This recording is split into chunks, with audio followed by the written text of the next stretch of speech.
Wir haben Lust aufs Gewinnen, wir haben Lust auf Leistung. Wir wollen über unsere Leistung und über unsere Haltung Spiele in Serie gewinnen und wir wollen dort weitermachen. Das steht fest und wir wollen so lange weitermachen, wie es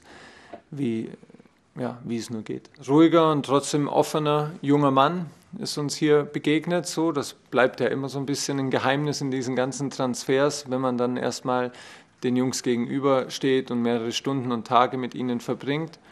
Er hat natürlich den Vorteil, dass er Shinji noch kennt von Manchester United, Shinji Kagawa. Ich habe eher im Moment das Gefühl, dass der kleine Bruch gut war für alle, also der Tapetenwechsel für die Nationalspieler und die Zeit, die wir hier auch nochmal intensiv mit denen hatten, die da geblieben sind und mit den Nachwuchsspielern, die da waren.